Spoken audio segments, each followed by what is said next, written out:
जैसे द्वैत सभी प्रकार का समाप्त हो जाए, इसे कहते हैं दूर होना। और एक अद्वैत होता है जो कि ब्रह्म रूप होता है।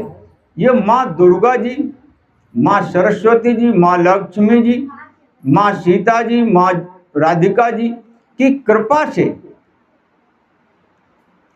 यह अद्वैत का दर्शन होता है। अद्वैत का जब दर्शन इस जीव को हो जाता है तो इसी को ऐसी दृष्टि प्राप्त होती है कि संपूर्ण संसार में जिसको भी देखेगा उसमें भेद नहीं होगा, या तो सम दृष्टि होगी या फिर ब्रह्म नहीं होगा। या फिर सिया राम में सब जग जानी, करऊं प्रणाम जोरी जुग पानी। सिया राम में सब जग जानी, करऊं प्रणाम जोरी जुग पानी। ऐसी दृष्टि मिलती है। ऐसी दृष्टि भगवान की जब विशेष कृपा होती है तब ऐसी दृष्टि मिलती है। और ये जीव भी निश्चय करता है कि हम ईश्वर के सिवाय नहीं रहेंगे, तब ऐसी दृष्टि भगवान देते हैं और इसको प्राप्त होती है। और ऐसी स्थिति में जब ये संसार में अपना जो भी कार्य करता है, चाहे ड्यूटी का कार्य हो, चाहे किसी की सेवा का कार्य हो, चाहे घर परिवार का कार्य हो, कोई भी कार्य करता है उसमें भेद नहीं होता है और किसी प्रकार के मन में अशांति और क्लेश नहीं होता है। क्योंकि भगवान कहते हैं, ध्यान दीजिए, ओम पूर्णमदः पूर्णमिदं पूर्णात् पूर्णमुदच्यते पूर्णस्य पूर्णमादाय पूर्णमेवावशिष्यते। यह संसार भी पूर्ण है। ये अद्वैत दृष्टि की का ये मंत्र है।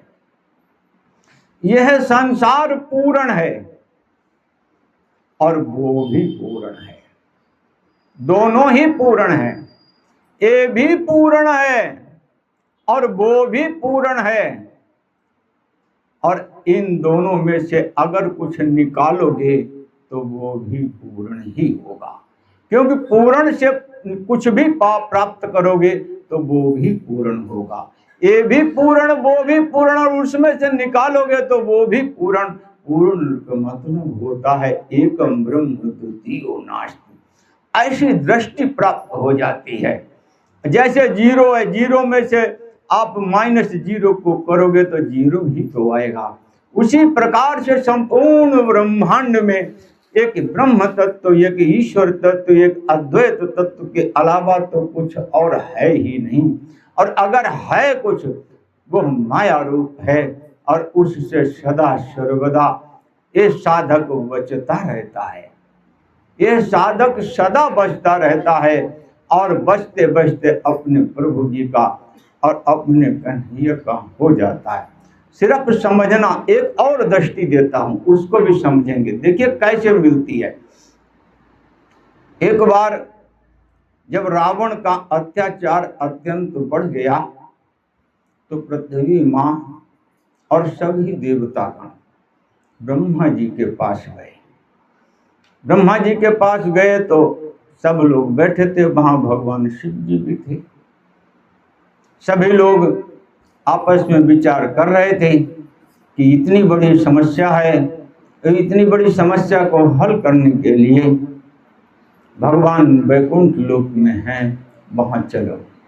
कुछ लोगों ने कहा कि क्षीर सागर समुद्र में है, वहां चलो। यह विचार हो ही रहा था तो पूरी सभा में सभी देवतागण मौजूद थे और ब्रह्मा जी भी उस सभा में थे। और भगवान शिव जी ने कहा था, हरिवाचक सबसे बोले थे, अकेले नहीं बोले, पूरी सभा में सभी, गौ माता भी, पृथ्वी माता गौ का रूप लेके गई थी, ये भी वहां थी और सभी देवतागण वहां थे। पूरी सभा में भगवान शिव जी ने कहा था, हरिव्यापक सर्वत्र समाना प्रेम ते प्रगट होई मैं जाना। हरि व्यापक सर्वत्र समाना, प्रेम ते प्रगट होई मैं जाना। देश काल दिशि विदिशि माही, कहु सो कहाँ जहाँ प्रभु नाही। देश काल दिशि विदिशि माही, कहु सो कहाँ जहाँ प्रभु नाही। अग जग में अति रहित विरागी, प्रेम ते प्रगट होई जिमियागी। अग जग में सब रहित विरागी, प्रेम से प्रगट होई जिमियागी। मोर वचन, पार्वती जी से कह रहे हैं, मोर वचन सबके मन माना, मोर वचन सबके मन माना। साधु साधु करि ब्रह्म बखाना, मोर वचन सबके मन माना। साधु साधु करि ब्रह्म बखाना। भगवान शिव जी ने कहा कि परमात्मा को प्राप्त करने के लिए कहीं जाने की जरूरत नहीं है। हरि व्यापक सर्वत्र समाना का मतलब है सभी जगह समान रूप से हैं। ऐसा नहीं है कि वैकुंठ में अगर वो हैं तो वहाँ उनका विशेष वास है, ऐसा नहीं है। परमात्मा सर्वत्र पूर्ण रूप में उनका वास होता है, लेकिन वो प्रकट जब ही होते हैं जब ये भगवान से प्रेम करता है। फिर उन्होंने कहा देश काल दिशि विदिशु सब जगह वही तो है, कोई जगह ऐसी बता दो जहां वो न हो। और सब जगह होते हुए उन्होंने ये भी कहा कि परमपिता परमेश्वर सभी जगह होते हैं, सभी में वास करते हैं, लेकिन उनकी आसक्ति किसी में भी नहीं होती है। क्योंकि आसक्ति कोई भी करेगा, भगवान ने ये पूरा जो सृष्टि चक्र बनाया हुआ है इसमें यही बनाया है कि किसी की भी आसक्ति अगर किसी में भी हो जाएगी तो वो बंधन में चला जाएगा। इसलिए उन्होंने कहा था अग जग में सब रहित विरागी, संपूर्ण संसार में वो व्याप्त हैं, पूरी तरह से हैं, सबके साथ में हैं, लेकिन रहित विरागी मतलब सबसे अलग हैं। इस संसार में हैं, व्याप्त हैं, कण कण में हैं, सर्वत्र हैं, लेकिन किसी के प्रति भी उनकी आसक्ति नहीं है। और प्रेम ते प्रगट होई जिमियागी, जैसे आग है संपूर्ण संसार में सर्वत्र व्याप्त है, लेकिन जहां अणिमंथन होगा वहां आग प्रकट हो जाएगी। ऐसे ही हरि सर्वत्र व्याप्त हैं, जहां जो कोई प्रेम करेगा भगवान वहीं प्रकट हो जाएंगे।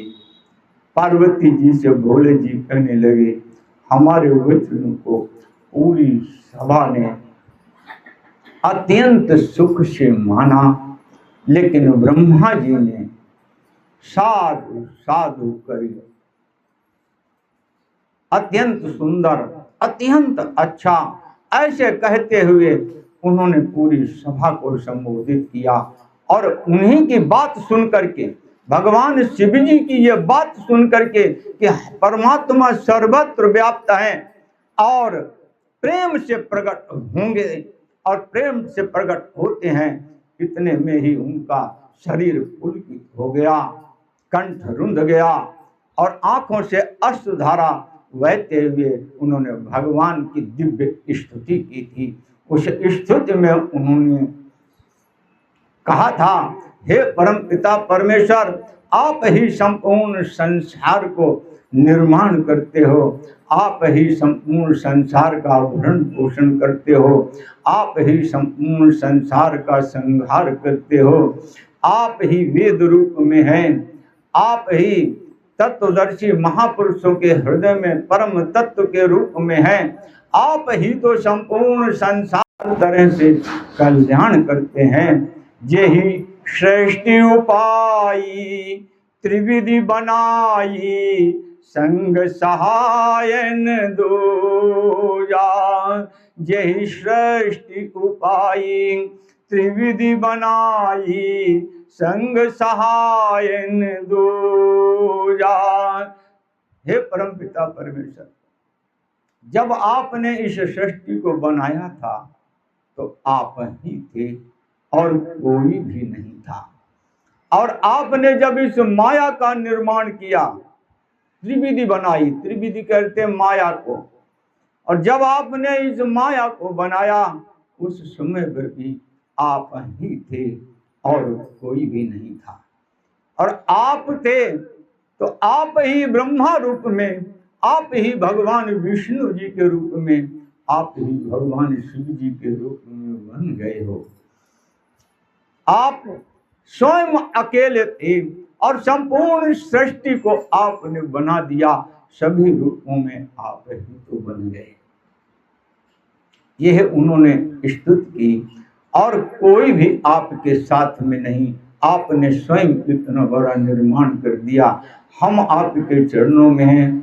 हम सब आपसे अनुग्रह करते हैं कि हमारे इस कष्ट का आप निवारण करो। तो ये जो भगवान से प्रेम करने वाले हैं उनको इस दिशा में जाना होता है। जो लोग भगवान से प्रेम नहीं करते हैं उनको इस संसार मल विक्षेप आवरण में सदा वो लगे रहते हैं और जिसके कारण वो जन्म जन्मांतर दुख को पाते हैं। और जो लोग भगवान से जुड़ने के लिए, इस तत्व ज्ञान में प्राप्त करने के लिए लगे रहते हैं, वो एक न एक दिन भगवान को प्राप्त कर लेते हैं। यह मार्ग है, एक दिव्य आनंद की प्राप्ति का मार्ग है। उस मार्ग पे चलने वाले एक आधे ही होते हैं, लेकिन ऐसा नहीं है कि जो भी चलता हो उसके मार्ग में कभी रोड़ा परमात्मा नहीं आने देते हैं। जैसे ये सभी संसार है, आप लोग भगवान की कथा भगवान की कृपा से सुन रहे हो। क्यों? गृह कारज नाना जंजाला। गृह, हम लोग गृहस्थी हैं, नाना प्रकार के कार्य विघ्न डालने के लिए खड़े होते हैं। उनके आगे जो कथा सुनना नहीं चाहते हैं उनके आगे, लेकिन जो कथा सुनना चाहते हैं सारे विघ्न हट जाते हैं। ये भगवान की कृपा होती है। जो लोग भगवान के मार्ग पर चल देते हैं, इसी प्रकार से भगवान उनके जीवन में कोई भी रोड़ा, कोई भी संकट, कोई भी विघ्न आने ही नहीं देते हैं। चाहे वो भक्तों के माध्यम से दूर करें, चाहे ज्ञानियों के माध्यम से दूर करें, और चाहे स्वयं ही भक्त वत्सलता के मार्ग से दूर करें।